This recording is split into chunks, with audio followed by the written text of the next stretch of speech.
Hello everyone. I know you watched this video to accompany you to sleep. So if you like this video, don't forget to like, comment, and subscribe. Also, don't forget to tell me where you are from and what time you watched this video. Let's jump straight into the story. Story 1.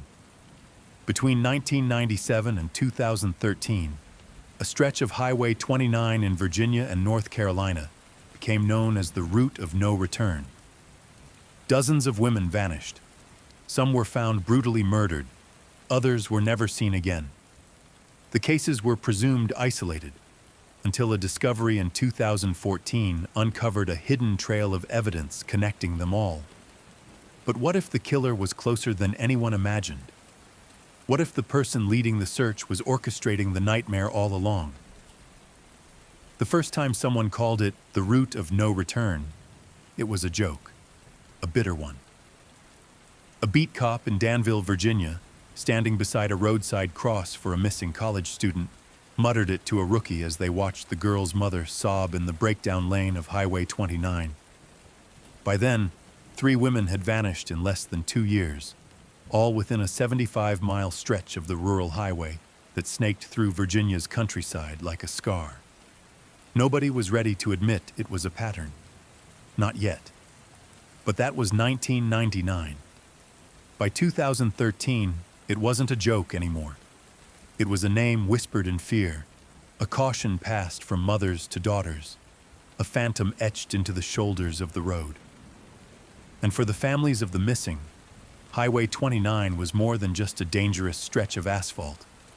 It was a graveyard without tombstones. This is the story of what really happened along that haunted route, and how a cold case from 1997 blew open something far larger, a dark conspiracy that spanned over a decade, hidden in plain sight. The first to vanish. Alicia Navarro, 1997. Alicia Navarro, 19 years old, was a freshman at Piedmont, Virginia Community College. On the night of October 18, 1997, she left a friend's apartment in Lynchburg to drive back to her dorm. The trip should have taken less than 45 minutes. She never made it. Her Toyota Corolla was found 2 days later, pulled off onto the shoulder of Highway 29 near the Otter River Bridge. The doors were locked. Her purse was inside. Her wallet and ID sat neatly on the passenger seat. There were no signs of a struggle, no blood, no fingerprints. Just a single gas station receipt, time-stamped 9:13 p.m. The last confirmed trace of Alicia Navarro.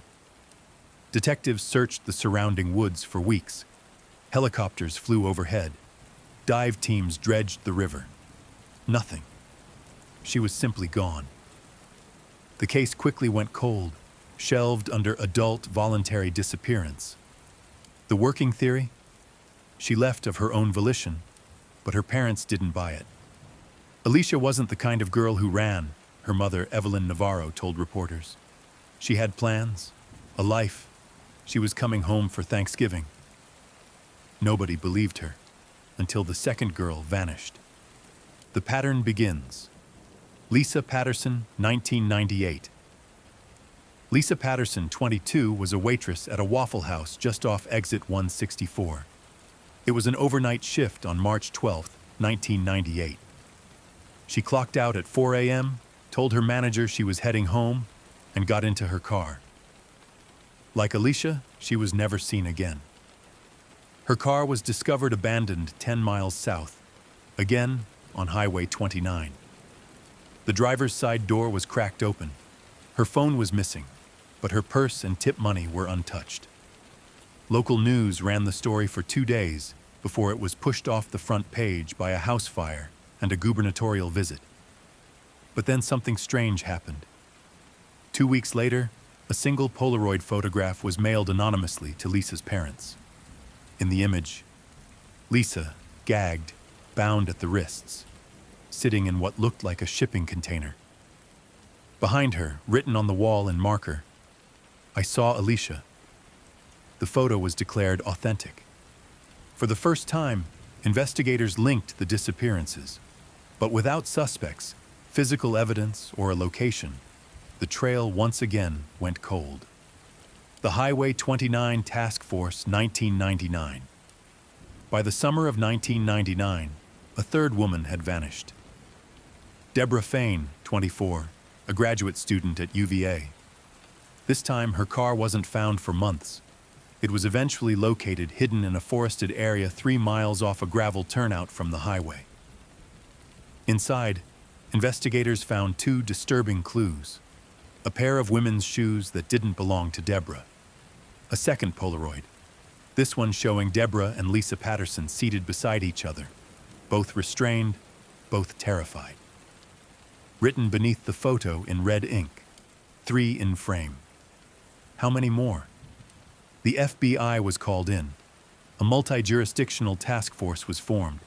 They dubbed the string of disappearances the Highway 29 corridor cases. Locals began referring to the area as the vanishing line. But even with federal resources, tips dried up. Rumors flourished. A trucker was arrested in 2001, but no evidence tied him to any of the crimes. Another suspect, a parolee living near the river, died by suicide before he could be questioned. His DNA didn't match any samples. Frustrated, demoralized, and increasingly scrutinized by the media, the task force disbanded in 2003. Officially, there were no leads. Unofficially, some investigators believed something much darker was happening. "We weren't looking for one killer," said retired FBI agent Mark Jeffries in a 2020 documentary. "We were looking at a system. Someone was hiding behind process, and we were dancing in circles."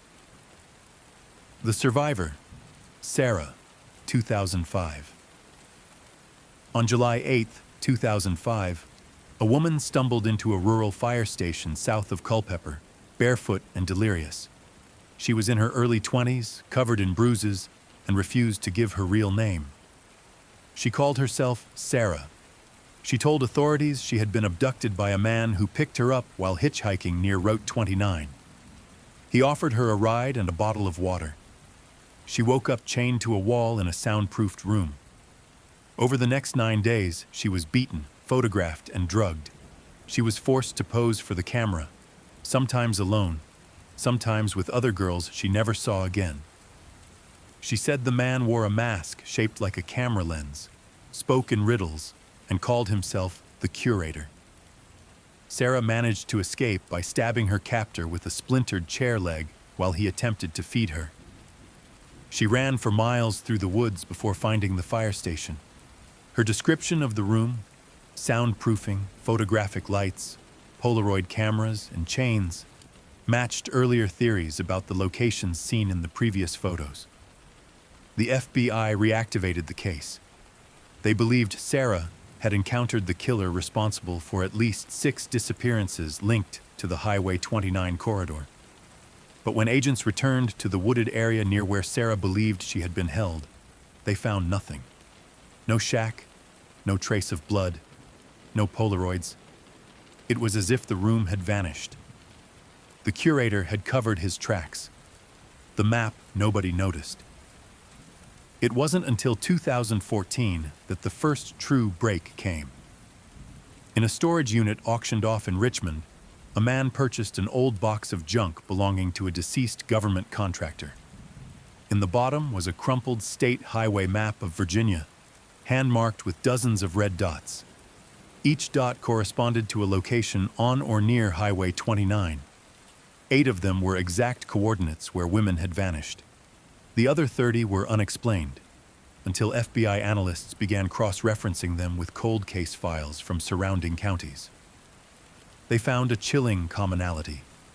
In every location marked with a red dot, there had been at least one unsolved disappearance of a young woman between 1996 and 2013. Some were never reported publicly. Others had been assumed to be unrelated. A few were still listed as runaways, but they were all within 5 miles of Highway 29. And every one of them, every last name, appeared in the margins of a case file belonging to a single man. The name behind the files. His name was David M. Klein. He wasn't a suspect, not officially, not ever. Klein had been a respected forensics liaison for the Virginia State Police from 1996 to 2009. His job? Facilitating interdepartmental data sharing on active missing persons cases. Essentially, he was the guy who linked cases across counties, the central hub of all Highway 29 intel. He was known for his photographic memory and tireless work ethic. He also happened to own a rural cabin 4.3 miles off exit 171, right where Sarah believed she had been held in 2005. Klein died in 2011 of an apparent heart attack. He was cremated. His estate was modest. But when the FBI got a warrant to examine his remaining digital files, they discovered something that would change the case forever. Buried on an encrypted drive was a single folder titled Unexhibited. Inside, 217 Polaroid scans. Women, bound, drugged, crying, all photographed in the same style, same lighting, same framing. Some matched known victims. Others had never been identified. Klein wasn't the sole killer. He was the archivist, the one who curated the collection, cataloged the horror. And he hadn't worked alone. The discovery of David M. Klein's encrypted hard drive sent shockwaves through the FBI's Behavioral Analysis Unit. The folder named Unexhibited was more than just a digital trophy case. It was a blueprint of terror, a macabre journal kept not with words, but with photographs. Each image was dated, time-stamped. Some were labeled with initials, others bore only numbers. But what startled investigators most was the methodical structure. These weren't impulsive crimes. They were carefully planned, systematized, categorized. It was a sickening realization. The man they once praised as a crucial analyst, the forensics liaison who connected departments and flagged cases, had been hiding in plain sight, controlling the narrative, curating the chaos. But Klein wasn't acting alone. The scale was too large, the locations too varied, and the camera angle in many of the photographs too distant, as though someone else had taken the shots. Klein had help, and if he had a partner, or worse, a network, they could still be out there. Breaking down the files, FBI Special Agent Natalie Royce was the first to publicly admit what others were thinking behind closed doors. This wasn't just a serial offender, she said during a private 2015 task force meeting. This was a catalog, a collection. Somebody out there was documenting suffering the way you document museum artifacts. Royce's team painstakingly reconstructed the contents of Klein's drive. The unexhibited folder had 3 subfolders: PRE, containing images of women in parking lots, at gas stations, or walking alone along roadside shoulders. These appeared to be surveillance images, taken without the subject's knowledge. Exhibit, the largest folder. These were the Polaroids already seen by investigators, now scanned and stored digitally. Women photographed in captivity, all clearly drugged or restrained. Void, the smallest folder, but the most disturbing. These images were out of focus, damaged or corrupted. In one, the frame was black, but for a gloved hand in the corner. Another was a blurry image of someone wearing a mask shaped like a camera lens. This final detail confirmed a chilling theory. The curator persona described by Sarah, the survivor from 2005, was real, and he'd been documented by Klein. Decoding the markings within the metadata of each image file was a string of characters, alphanumeric codes that initially made no sense. Royce's team brought in cryptographers and code breakers.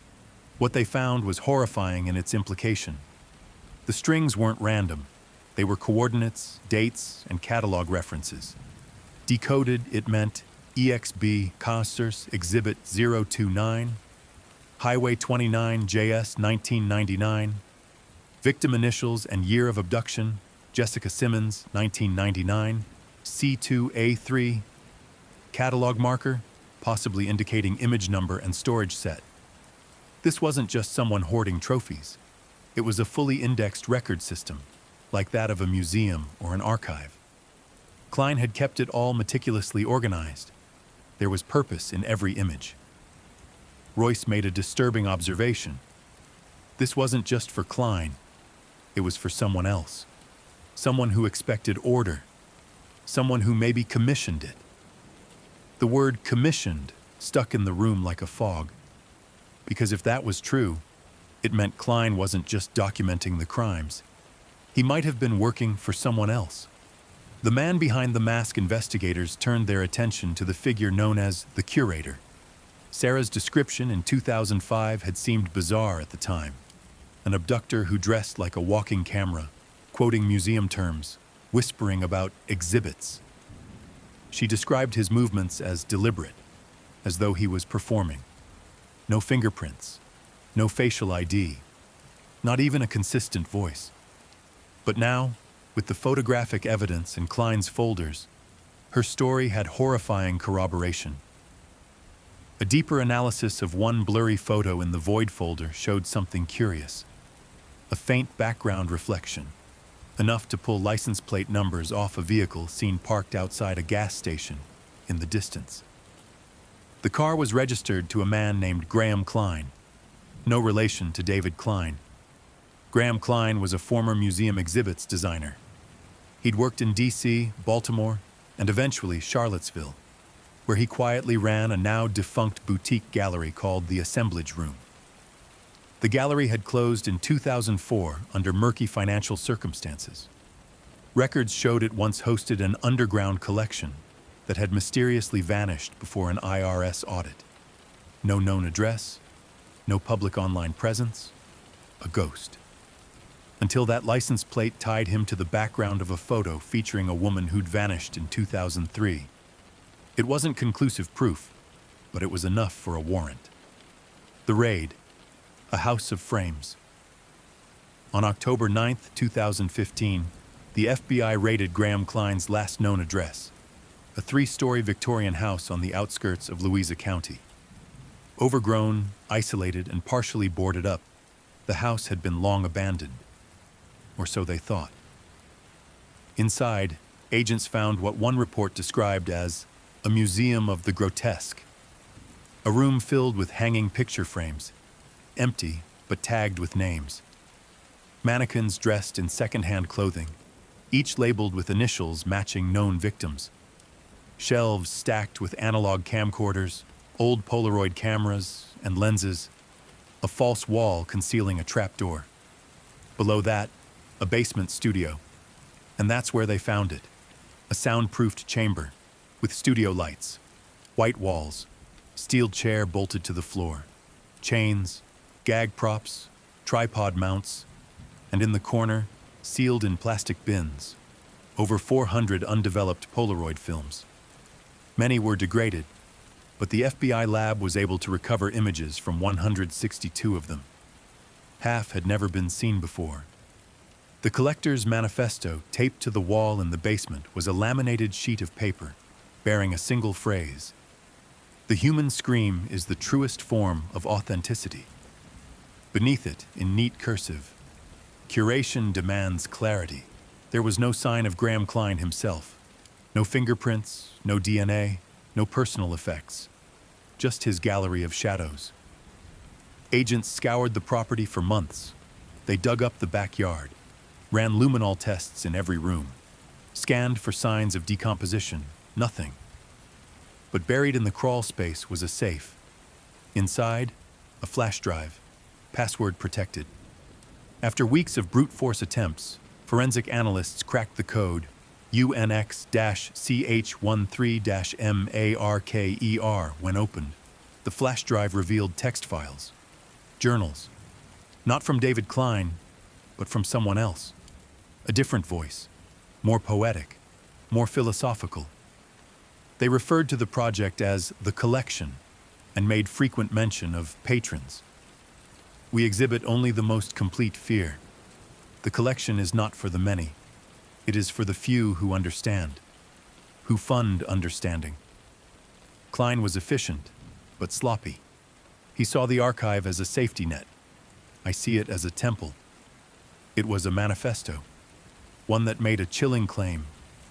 There are 13 total curators, each with their own medium.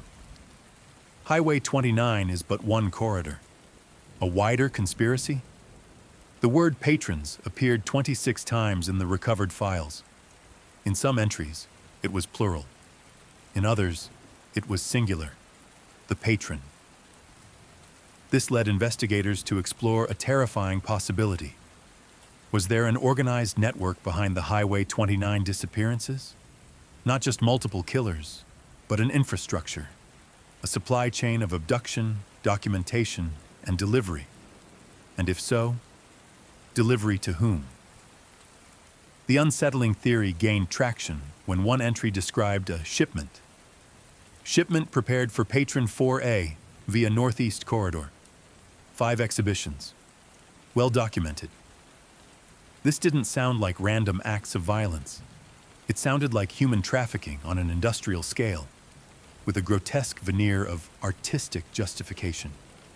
And the more they dug, the worse it got. Financial records linked to a defunct LLC once associated with the assemblage room showed overseas wire transfers to shell companies in Amsterdam, Singapore, and the Cayman Islands. In total, over $2.3 million had passed through the account between 2001 and 2008. Funding what? There was no trail of inventory, no products. Just one recurring memo line: curation services. The 13 curators theory. The FBI launched a classified inquiry based on the manifesto's claim that there were 13 curators, each with a medium. Highway 29 was labeled C7 Americana. Other designations appeared: C1, Nordic Silence; C4, Tokyo Mirage; C9, Zealots Bay; C13, Final Frame. None of the other corridors could be definitively tied to real-world locations, yet. But cyber analysts working with Interpol noted overlapping patterns in unsolved disappearances that matched some of the designations. Could there be 12 other routes like Highway 29 around the world? And were each of them being maintained by a different curator? No one had answers, and no one dared ask the obvious question: who are the patrons? The names in the frames. Back in the abandoned house, every empty frame on the wall had a brass plate with a name. FBI agents began cataloging them, cross-referencing with national databases. Over 60 of the names matched known missing persons cases. 6 of them hadn't yet been reported missing at all. Their families had assumed they ran away. 4 were found alive, but refused to speak. One woman, rescued from a human trafficking raid in New Mexico in 2016, was shown one of the frames. Her reaction was immediate. "That was my name. That's what he called me.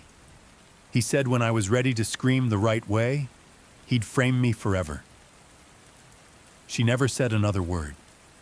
By the end of 2015, the FBI had reached a chilling conclusion.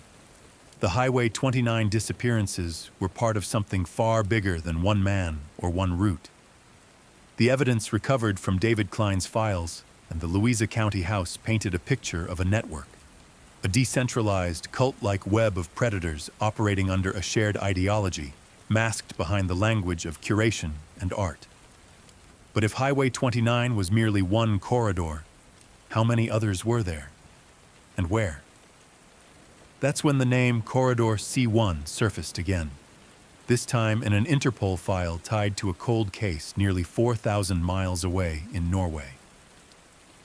Nordic Silence, Oslo, 2002.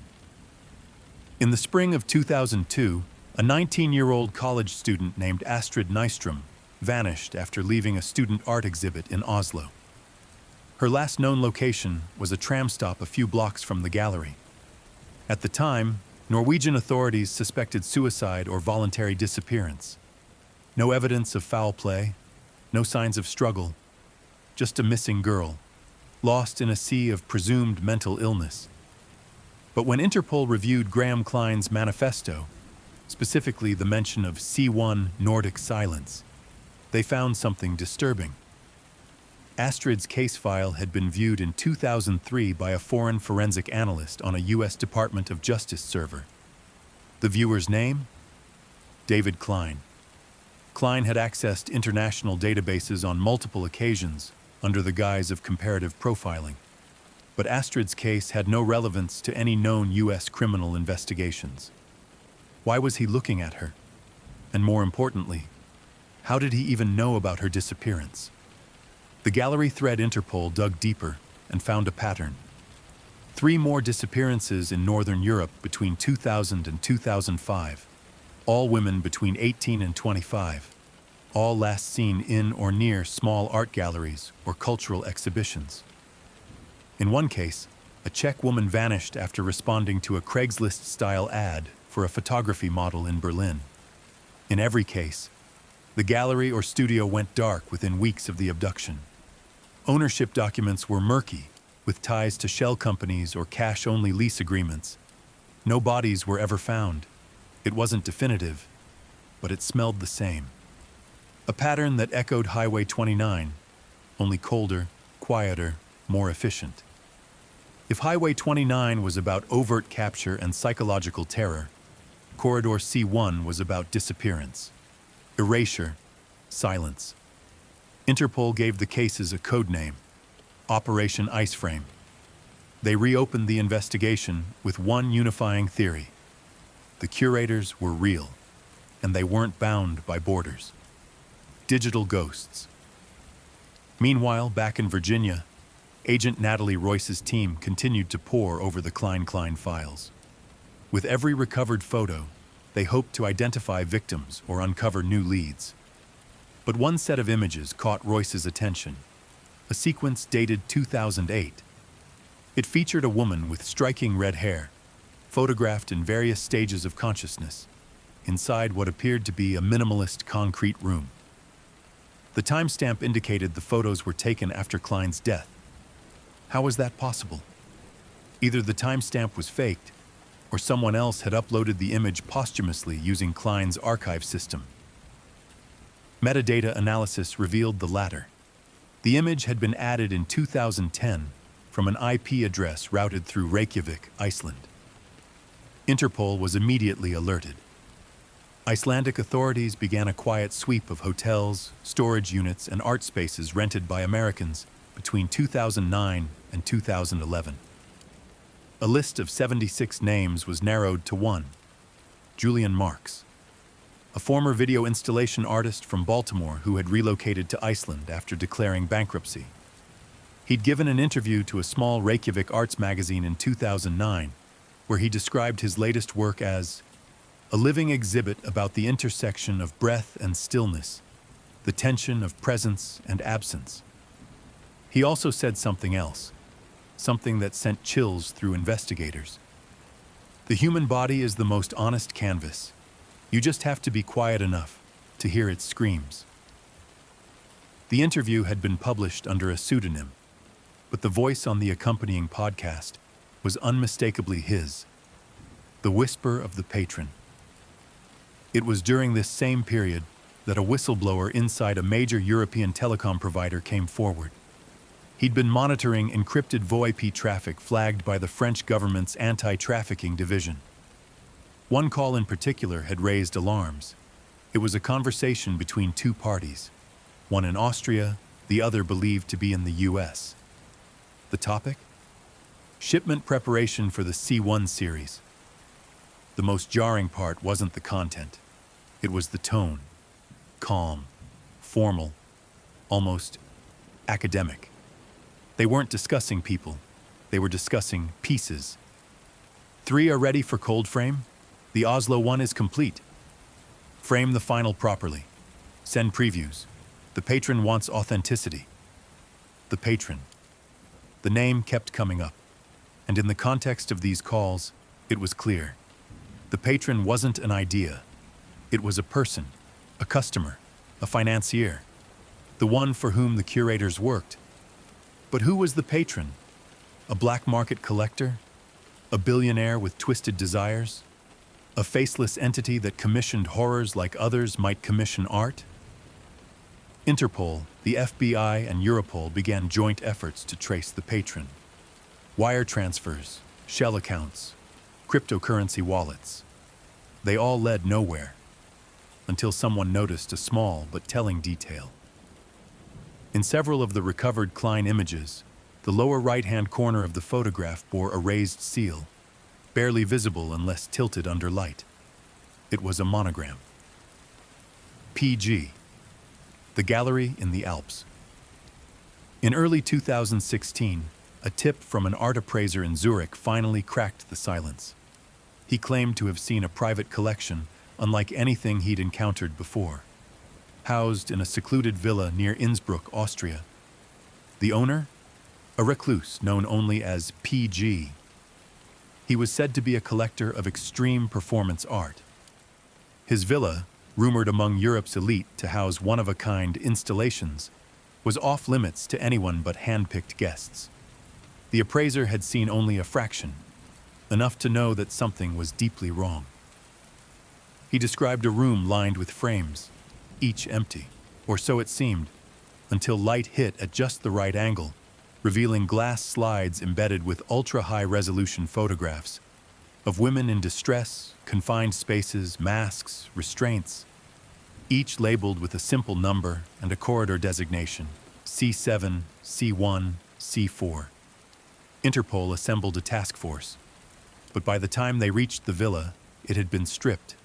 The rooms were empty, the glass slides gone, the security system offline, no sign of PG.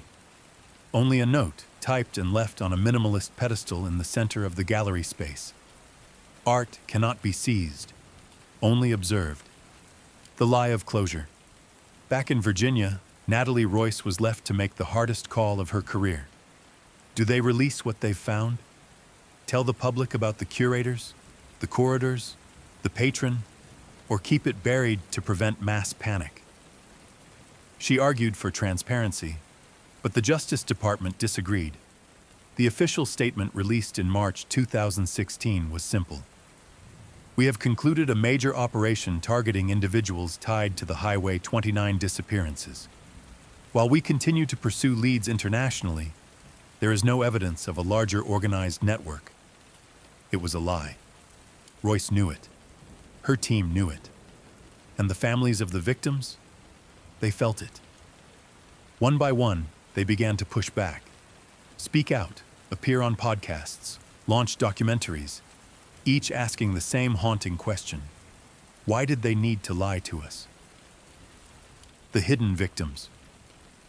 In July 2016, a group of journalists from ProPublica published a bombshell exposé based on leaked FBI documents. The report revealed that at least 43 women featured in the unexhibited folder had never been classified as missing persons. Some were from vulnerable communities. Others were recent immigrants. A few had even been listed in criminal databases as vagrants or suspects. The system had failed them completely. And for that failure, the curators had thrived. They picked their victims carefully, not just for opportunity, but for silence, for invisibility. These women didn't vanish, the article read. They were selected. And that's when it became clear. Highway 29 was never the hunting ground. It was the gallery hallway, the corridor that led to the unseen exhibits. The highway hadn't swallowed them whole. Someone had framed them there and moved them beyond. Into the vanishing line. By late 2016, a grassroots movement began to take shape online. Victim advocates, independent investigators, and digital sleuths began mapping out the curator's potential corridors. They started calling it the vanishing line, a red thread stretching across the world, from remote highways in Virginia to desolate backstreets in Tokyo to the fog-choked galleries of Vienna. No one knew how many victims there were. No one knew if the patron was one person or many. But everyone agreed on one thing. This wasn't over. The vanishing line was still growing, and somewhere, in the silence of a frame yet to be filled, a new exhibit waited. If the patron was the curator's heartbeat, Then the one called the archivist was its memory, an invisible figure who catalogued horrors with precision and, perhaps more chillingly, a sense of purpose. Long before authorities gave him a name, investigators across 4 countries had already started whispering about a phantom who left fingerprints without ever touching anything. They never had a photograph. They never had a real name, but they had a signature. Each time law enforcement recovered a folder, a server, or a trove of materials linked to Klein or his circle, they found a pattern in the metadata. A username embedded into encryption keys. An invisible watermark burned into each video's hash. Mnemosyne, it was an ancient reference. Mnemosyne, the Greek goddess of memory and mother of the muses. Fitting for someone who turned tragedy into a digital museum. The Berlin drop. In October 2016, a USB drive was anonymously mailed to the offices of a Berlin-based investigative journalist named Carla Frey, who had been covering the growing scandal around the European end of the vanishing line. No return address. Postmarked from Prague. It was labeled simply, "For Memory." Inside were 76 folders, each labeled with a corridor code and year. C1 through C9, spanning 1997 to 2015. The contents? Hundreds of images, both digital and scanned Polaroids. Dozens of short video clips, mostly silent, some lasting only seconds. Excel files with cryptic inventory-style notes. Height, weight, condition, behavioral notes, and a final column titled State. The entries under this last field ranged from active to framed to disposed. It was evidence on a scale no task force had ever managed to piece together on its own. But the most haunting discovery came in the final folder. It contained a single audio file, just 1 minute and 27 seconds long. A female voice, shaky but determined, whispering, "If someone's listening, my name is Lucy Halber. I was taken from a gallery in Krakow in 2011. I've seen 8 others. Please, please don't forget us. Please remember, please remember." Lucy Halber had never been reported missing. In fact, she was still listed as alive, living in Warsaw under her maiden name, working as a photographer. Authorities tracked her down within 48 hours. But when they arrived, the apartment was empty, and the woman who answered the door claimed she'd never heard of Lucy Halber. She said her name was Anya Drews. She looked nothing like the woman in the audio. DNA tests from the glass she drank from were inconclusive. Interpol later confirmed the real Lucy Halber had vanished in 2011. The photo of her in the missing gallery ad had been doctored with AI-based facial smoothing. Someone had gone to great lengths to preserve the illusion that she was never missing at all. Another curated absence. Digital autopsy. The USB drive's metadata offered few leads, until cybersecurity expert Dr. Adesh Rahman, working with the UK's National Crime Agency, discovered a pattern hidden within the file creation timestamps. Each folder's creation time corresponded not to a date or time, but to prime numbers. The minute field, the second field, even the nanoseconds, all were prime. That meant someone had manually altered each timestamp. Why? Rahman's team theorized it was a form of steganography, concealed data embedded within innocuous metadata, and they were right. Each folder's time sequence formed a code. When decrypted, they spelled out a single phrase in Latin: Memoria est immortalitas. Memory is immortality. Whoever Mnemosyne was, they weren't just documenting the vanishing line. They believed they were preserving it, enshrining it. The archivist's letter. A month after the USB surfaced in Berlin, Carla Frey received a second envelope. This one was hand-delivered by a courier. Inside, a typewritten letter, unsigned. 1 paragraph. You cannot understand the curators until you understand their audience. I was not one of them. I was their librarian, their scribe. The patron demanded record, demanded beauty preserved beyond the moment of breath. Do not seek me. I have already archived myself.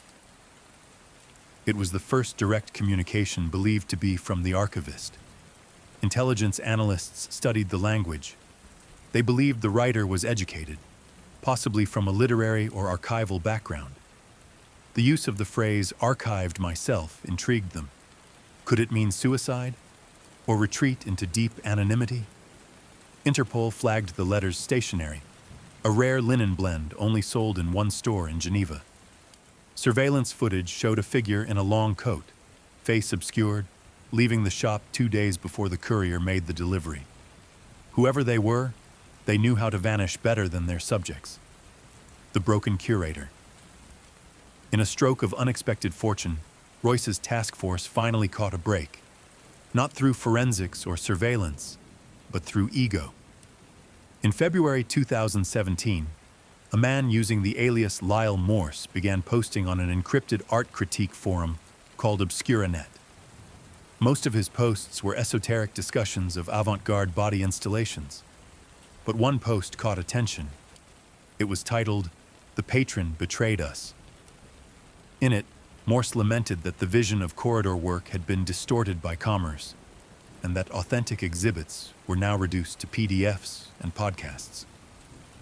The tone was bitter, almost nostalgic. Using linguistic profiling and cross-referencing Obscuranet login times with IP masks, investigators traced Morse to a defunct shipping container residence outside of Montreal.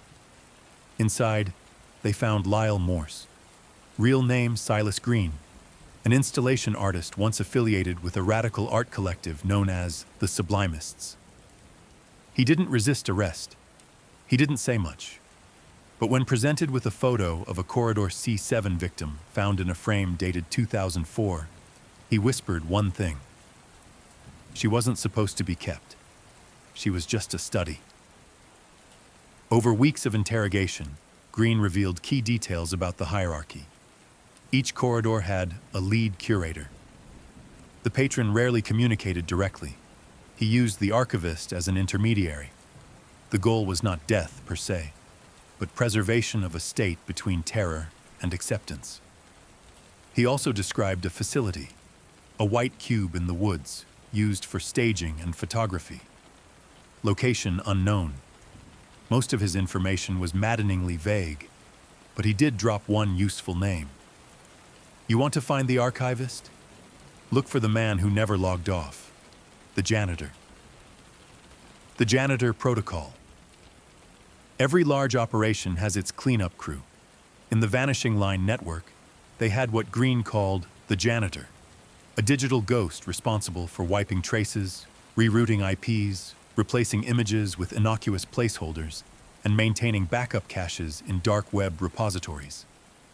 Essentially, the archivist's technician. Green didn't know his real name, but he remembered a username, /Echo7. That was all Royce's team needed. With the help of the NSA, they launched Operation Backdoor, a sweeping probe across data centers suspected of hosting black market galleries. In a Finland-based server used for hosting illicit image boards, they finally found /Echo7's signature, a custom timestamp modification tool called Afterlight. Inside the tool's code was a single comment left by its author.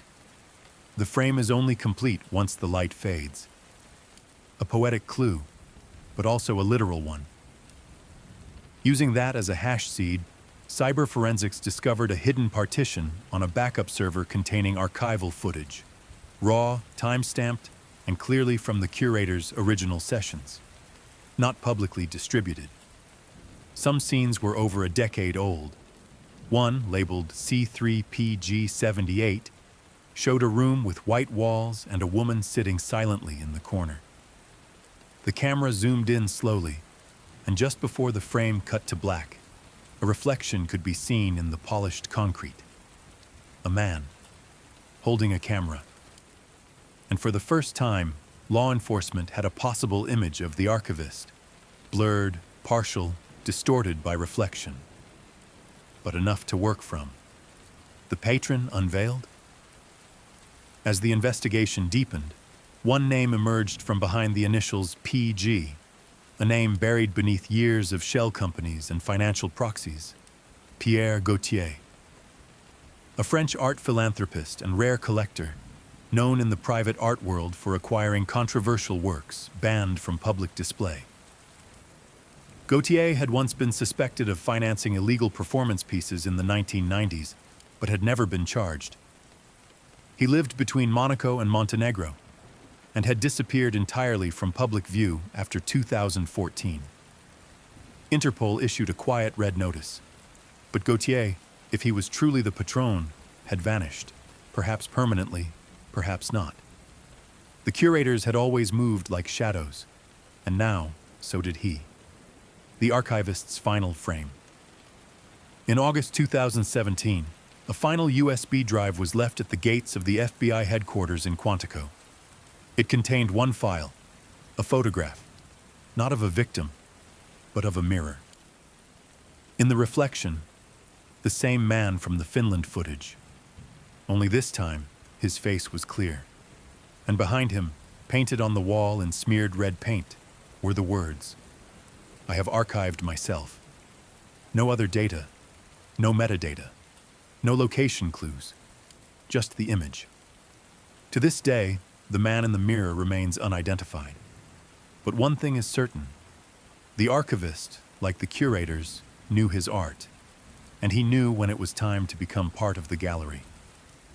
By early 2018, the investigation had fractured across jurisdictions and continents.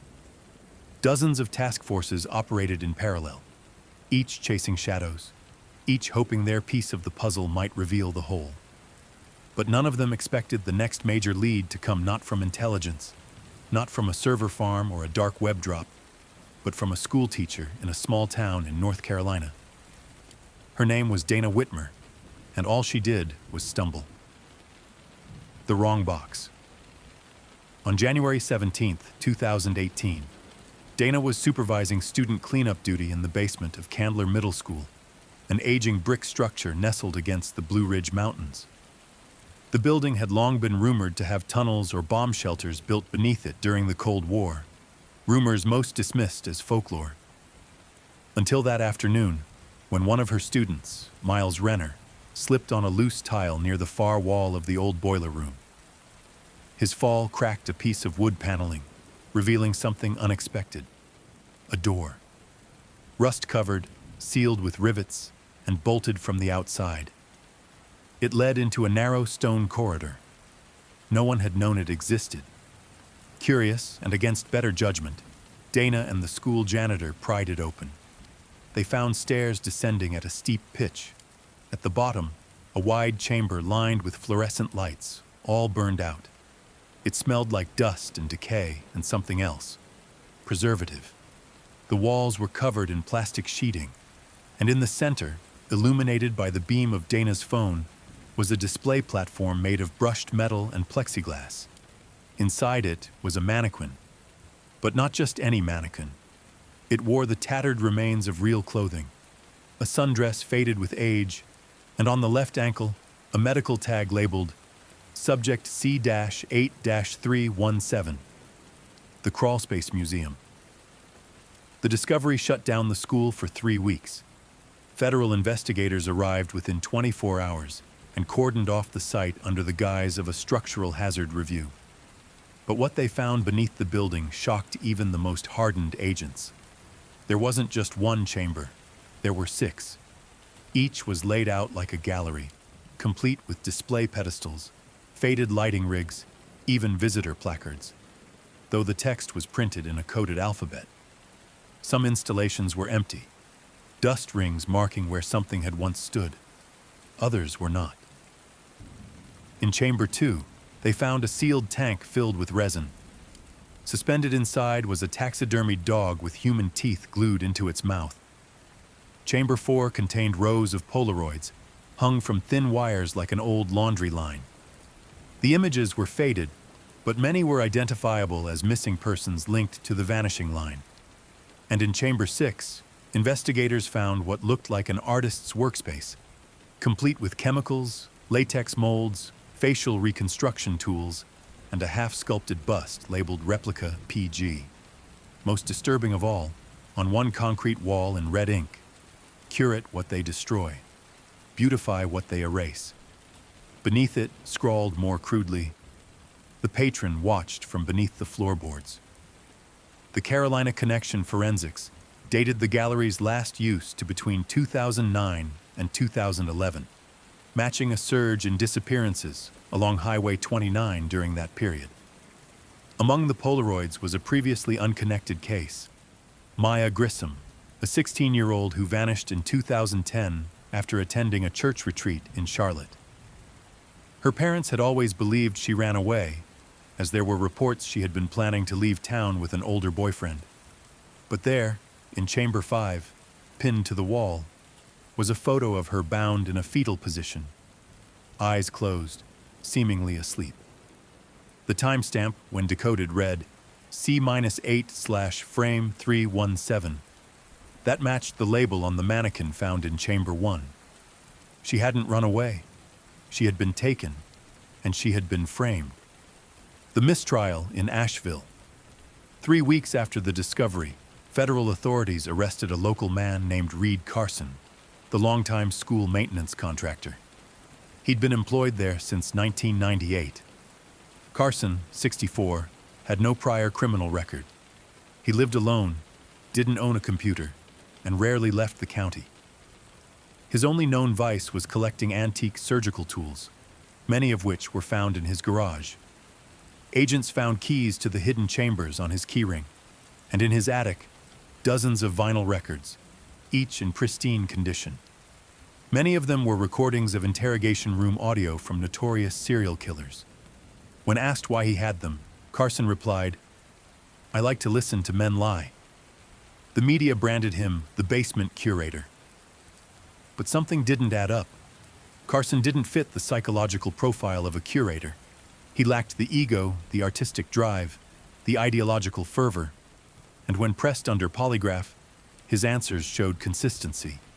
He claimed the door had already existed when he started working there. He said he was told never to open it.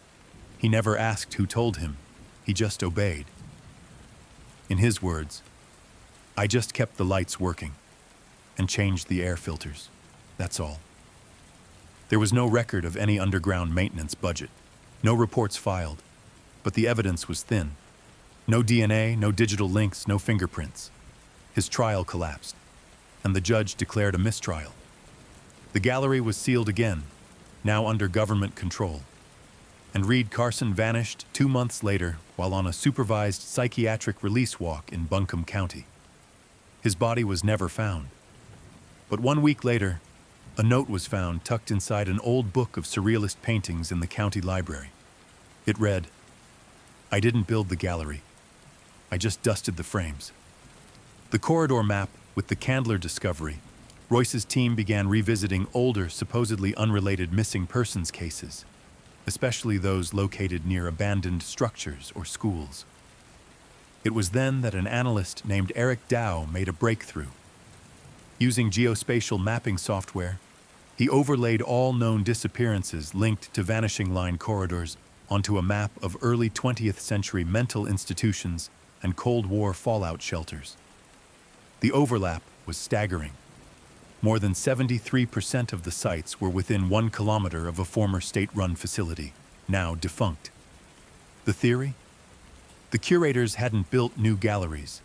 They had reclaimed them. They were parasites feeding on the bones of the past, using places the world had already chosen to forget. And that's what made them so impossible to trace. They operated in spaces that had already been erased. The anonymous leak. On April 10, 2018, Royce received an email from a burner address, namozany@postvale.ch. No message. Just one attachment, a schematic. It was a blueprint of a facility labeled Corridor D-5, complete with room names like Preparation, Deprivation, and Gallery Proper, and scribbled in the corner, in red ink. This one is still active. Coordinates were embedded in the file's metadata. They pointed to a forested area outside Brno, Czech Republic. Interpol, along with Czech intelligence, organized a covert entry team. They found the compound, but it had already been cleared out. Every room empty, every light smashed, every record burned. But they left one thing behind: a single photograph, taped to a white wall in the center of the main gallery. It showed a little girl in a yellow raincoat. Her eyes were closed, and beneath her image was a caption, framed, but not forgotten. No one recognized her. She wasn't in any missing persons database. To this day, she remains unidentified. The curation continues. By mid-2018, it was clear the network hadn't died. It had simply fractured. Some curators had gone to ground. Others likely continued their work under new aliases, new patrons, new corridors. But the signature remained. In October 2018, a German hiker stumbled across a locked glass box buried in a hillside along the Schwarzwald Trail.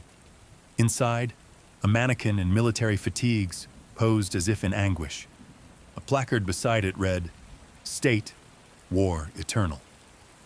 Frame, E2019. It wasn't just art, it was statement. The curators were still watching, still framing, still preserving, and as Royce would later testify before a joint intelligence committee, the vanishing line never ended. It's not a straight road. It loops. It doubles back. And worst of all, it learns. In 2019, the investigation into the vanishing line was in a quiet tailspin. Too many suspects, too few certainties. Governments debated jurisdiction. Media attention began to drift toward more palatable crimes. Most people assumed the case had gone cold, but somewhere in the dull hum of forgotten evidence, something moved, something stirred. It began in the white noise, literally, and it ended with a name no one dared say aloud: the return of Wren. In January of that year, a former FBI cryptanalyst named Wren Hadley contacted Royce out of the blue. Wren was one of the few who'd seen the full unredacted file on the Candler Gallery before it had been sealed under the Department of Homeland Security's Special Archives designation. After her retirement in 2016, Wren had gone almost completely off-grid. No public statements, no interviews, just silence. But now, she had something. She told Royce she had been working in secret, tracking the signal. According to Wren, something had been broadcasting on low-frequency radio bands from several locations near past vanishing line sites. A signal buried so deep beneath environmental static, it could only be uncovered through something she called spectral subtractive listening, a technique that peeled back natural noise to isolate man-made anomalies. Royce didn't understand the science, but he understood the result, because Wren had compiled months' worth of signal captures, and each one repeated a single pattern: a woman's voice whispering 3 words: see, frame, become. The voice print. Wren wasn't guessing. She had matched the spectral voice print against FBI and international databases using a composite algorithm that detected tone, inflection, and linguistic irregularities. What she found horrified her. The voice matched one heard in a pirated transmission that interrupted a Boston television station's programming in 1987, a notorious incident where a masked figure interrupted late-night cable, spouting nonsense and laughing in distorted tones before the signal cut. That incident had been written off as a prank, but Wren matched not just the voice, but the background static and sound design layering. She believed that interruption hadn't been random. She believed it was the first known curation broadcast. Wren had gone back even further, finding fragments of similar signal anomalies in shortwave archives dating as far back as 1963. And the closer to known vanishing line abduction sites, the clearer the signal became. But the most damning find came from a 1999 police call in New Hampshire, where a missing teen's family reported hearing a woman's voice coming through their baby monitor. A voice that repeated a phrase in a whisper. "Framed already. You'll see." The teen, Lana Hennessy, was never found. Her photograph was discovered years later in the Candler chamber. Wren compiled a digital voice print of all incidents. She gave it a name, The Whisperer. The coded film in March 2019, Wren received an unlabeled 8mm film reel in the mail. No return address. The postmark came from Montreal. The film was titled Frame Zero. It was silent, grainy, black and white. The footage showed a single corridor, filmed from a fixed security-style angle. The walls were lined with what appeared to be wax figures or mannequins, some unfinished, some grotesquely detailed. But at exactly the 4-minute mark, the film flickered violently, and for 17 frames, just under a second, an image of a real person flashed into view.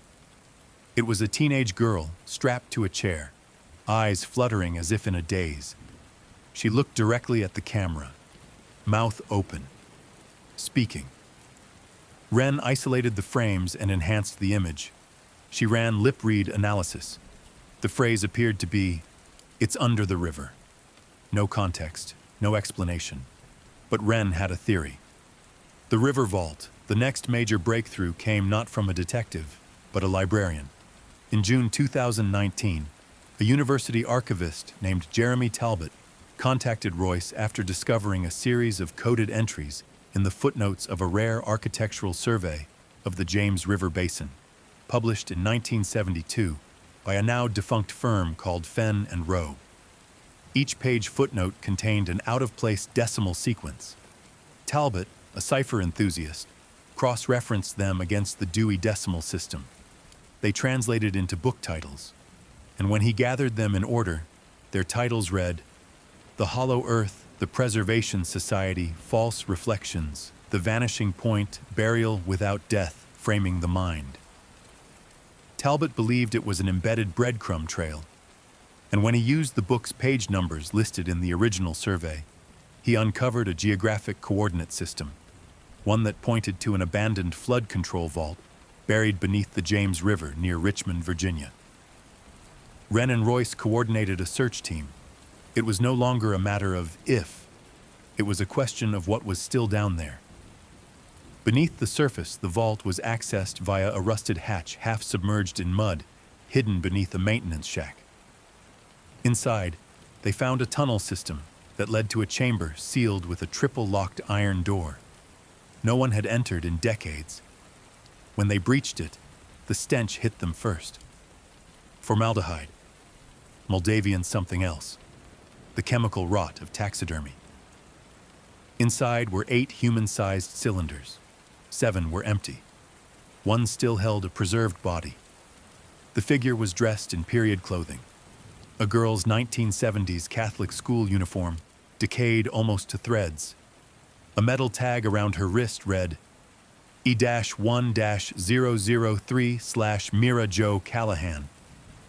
That name had not appeared on any missing persons list, but her face matched a girl who appeared in a background newspaper photo from 1971, standing behind her teacher at a science fair in Norfolk. A local paper had captured the moment. No one had even known she was missing. Until now. The footage inside the vault. In one corner of the vault sat an old projector covered in dust. They powered it on. It began to run a looped video, grainy and silent. It showed a black room. Inside, the woman's voice played on a repeating pattern. 3 whispered words. See, frame, become. And each time the voice looped, a mannequin was replaced with a real person on the screen. Someone bound, blindfolded, unmoving. Then, with the next loop, they'd vanish again. Mannequin. Real. Mannequin. Real. The video ran for 13 minutes. By the end, Wren was shaking. She said, "This isn't just recording. It's documentation. This is proof they've found a way to blend the real with the replica. They aren't just framing lives. They're erasing the line between truth and theater." The whisperer's message days. Later, Ren received one last signal. It wasn't on radio bands. It came through her hearing aid. It activated in the middle of the night. She lived alone, and the device wasn't connected to any wireless source. She woke up to the sound of static buzzing in her head. Then the voice whispered, "Stop framing the frame." She tore the hearing aid out, but it kept buzzing on her nightstand. The next morning, she sent Royce her findings. That was the last time anyone heard from Ren Hadley. Her apartment was found empty. No signs of struggle. Her files? Gone. Only one thing remained. A sticky note taped to her refrigerator that read, "What we watch also watches back." The Whisperer's Network. Royce came to believe that the Whisperer was not a single entity, but a network of female curators operating through psychoacoustic conditioning. Their goal? To embed the idea of disappearance into people's minds before they even vanished. A form of thematic abduction, where the victim, already conditioned to believe they were going to disappear, became easier to isolate, manipulate, and finally frame. The voice didn't lure them. It primed them. The galleries were not created after the disappearances. The disappearances existed to feed the galleries. The curation wasn't just physical, it was conceptual. The public never knew. The events of 2019 were buried under red tape and classified under U.S. Special Projects Directive 93A. No press releases, no public warnings, just silence. But in small pockets of online forums, the whispers continued. People posted about hearing voices in the static of old radios, about mannequins that changed position overnight, about dreams of being watched from a room they'd never seen. And every now and then, someone would post a strange phrase, always with the same 3 words: see, frame, become. Royce was no stranger to conspiracy theories. He had cataloged his fair share of dead-end leads, cryptic messages, and armchair detective manifestos. Most went nowhere. Some were clever. Others were deeply unsettling. But none had ever felt like this. Because after Ren Hadley's disappearance, on the walls hung photos, each of a person mid-sentence, mouth open, eyes wide in surprise or fear. Each image appeared to be taken the moment before abduction. On a long desk sat hundreds of catalog cards, identical to those on the microfiche. And in the center, under glass, a mannequin dressed in a librarian's cardigan, glasses perched on her nose, mouth frozen mid-speech. The placard at her feet read, "Margaret E. Shaw, Class 2, Final Archive Status Curated." Royce couldn't look away. She had become part of the collection, a living woman, now preserved, posed, and remembered by no one but her captors. The archivist's code. Using the catalog codes, Royce cross-referenced dates, locations, and names, building a pattern map of all recorded Highway 29 disappearances. That's when he realized. They followed a pattern of lunar cycles, specifically new moons that fell on dates corresponding to prime numerical sequences. Each disappearance wasn't random. It was scheduled, planned, curated. And they followed a formula. New moon night, numerical palindrome date, victim profile. Ages 15 to 28. Recent emotional trauma. Social disconnection. Signal contact within 48 hours of disappearance.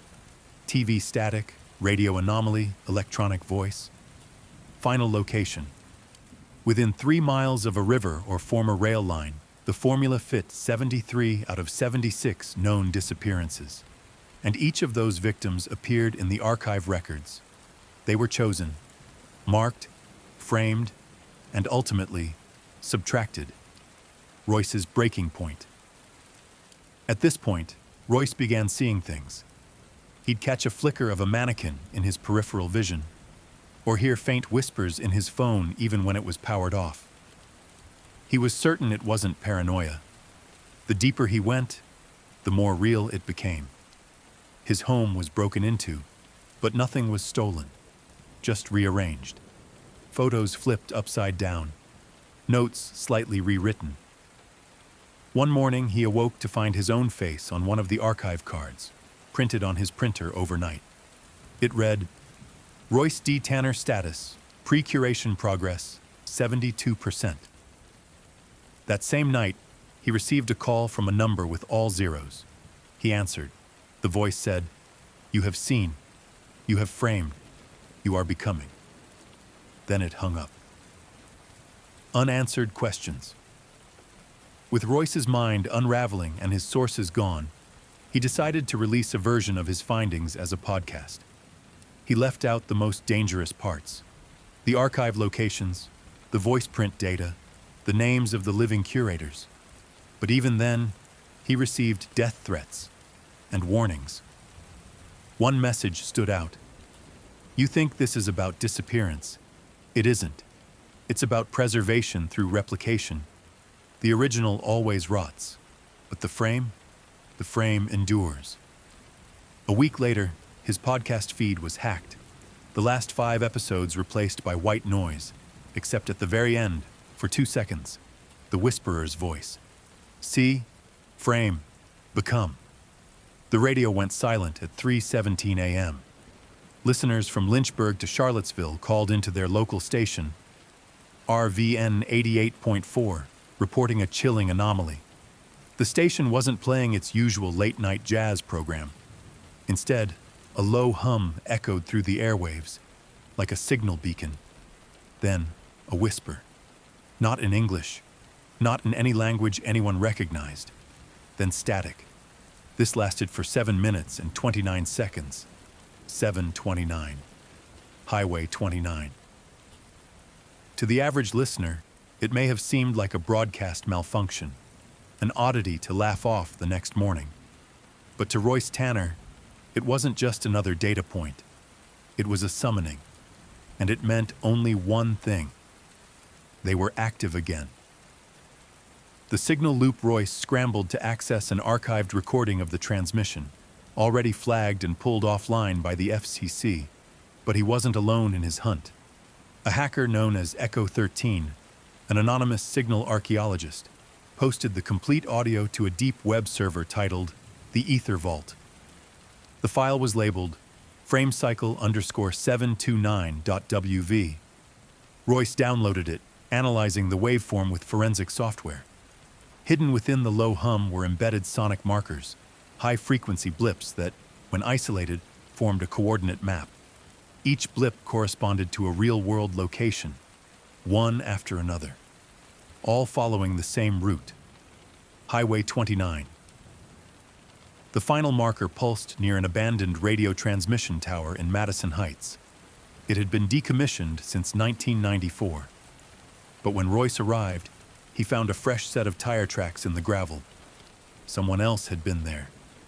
And what he discovered inside confirmed his worst fear: the control room. The tower's interior was a time capsule. Rusty dials, dead wires, paper coffee cups fossilized in dust. But deeper inside, the control room still had power, and it had been modified. One wall was covered in Polaroid photos, hundreds of them, each showing a person, some crying, some frozen in expressions of awe, some blurred as if they had been moving mid-frame, all tagged with the same red number, Frame ID. Beneath the photos were reels of magnetic tape, each labeled with combinations like F14, AH29, WREN, Ren Hadley, the missing documentarian. Royce's pulse thudded in his ears. Someone had captured and cataloged her frame. And then, something made him stop breathing. Pinned to the center of the wall, a single photo, his own face, taken from behind as he stood over his desk, time-stamped 4:12 a.m., 3 days ago. Frame ID, RDT_001. Beneath it, written in thick black marker, curation scheduled. Royce's descent.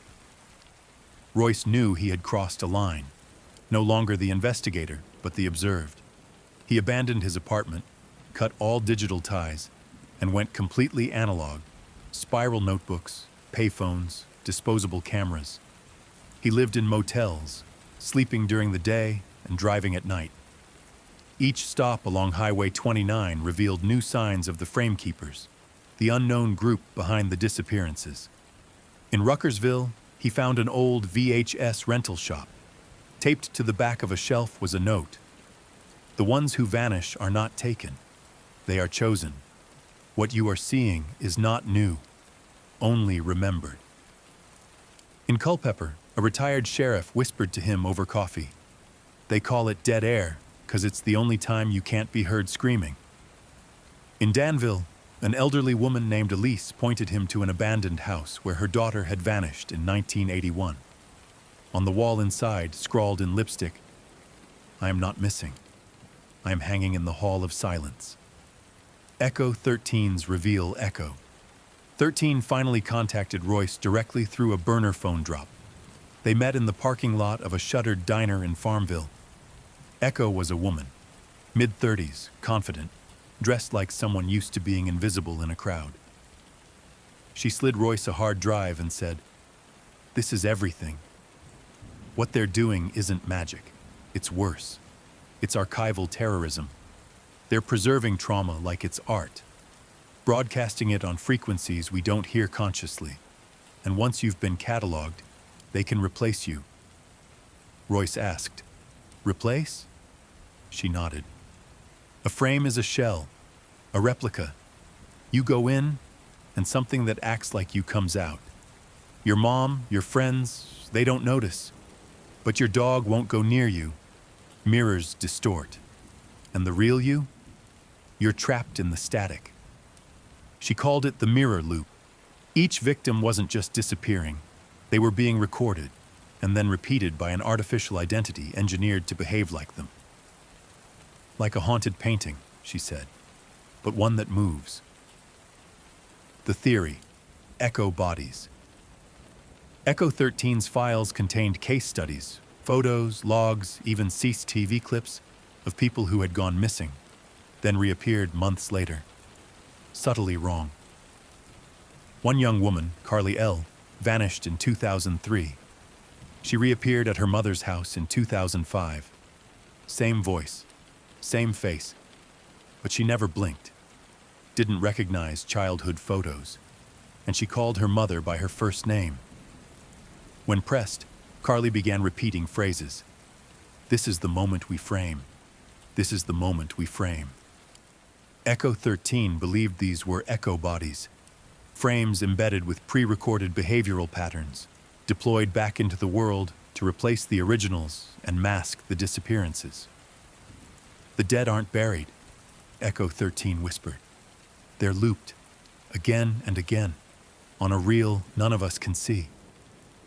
Royce asked where the real ones went. Echo looked away. "Where all forgotten memories go." The broadcasting ritual. At the heart of it all was the broadcast. The framekeepers used specific high-frequency transmissions, inaudible to most ears, to trigger shifts in perception. Royce pieced together evidence that during every confirmed disappearance, a transmission aired. A power anomaly was reported in the area.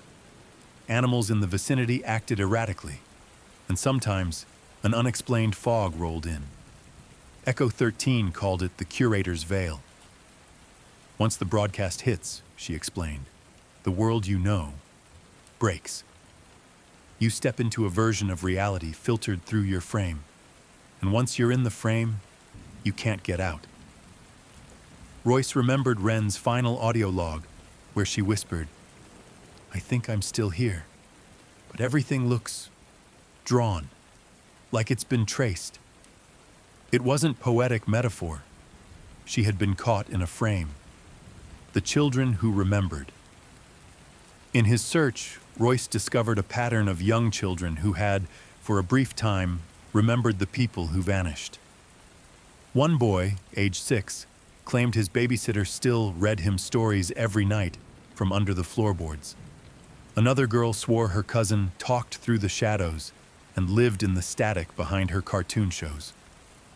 A group of children at a summer camp near Scottsville all drew the same thing one night during lights out. A house with no doors, filled with mirrors, where the quiet people hung in frames. Each child called the same thing the frame room. Royce realized the memories weren't gone. They were echoing through minds still porous enough to hear. Only the very young could sense the overlap. Everyone else? We just called it grief, a signal of his own. Royce made a choice. He would fight back. He knew he couldn't outpower the frame keepers, but he could embed a message of his own, something to disrupt the signal chain. He returned to the radio tower and used the remaining equipment to record a loop of his own voice layered with counter frequencies designed to jam the curation process. This is Royce D. Tanner. You are not alone. You are not forgotten. Frame is fiction. Memory is resistance. He set it on an endless loop and activated a transmitter. Echo 13 helped him rig using scavenged broadcast hardware. He called it the memory pulse. Then he disappeared. Gone, but not missing. A month passed. Royce's podcast went silent. His website redirected to a blank page with a single line of text. All frames eventually crack. Echo 13 tried to contact him, but got no response. Then, one night, on WRVN 88.4, a familiar voice returned. A single sentence, distorted but unmistakably Royce's. If you're hearing this, I'm still in here. Then, static and silence. The door wasn't there before. Echo 13 stood alone at the base of the Wren broadcast tower, staring at the rusted service entrance. Except now, beside it, a second door had appeared, unmarked, seamless, smooth as bone. It hadn't been there when she and Royce first broke in, and now it pulsed. The surface shimmered faintly under the moonlight, like heat waves rising from asphalt. When she placed her hand on it, a low vibration thrummed beneath her palm, steady, rhythmic, like a heartbeat. She whispered, "Royce?" No answer. But she knew. He was inside. And so was the frame room. The lost children's drawings.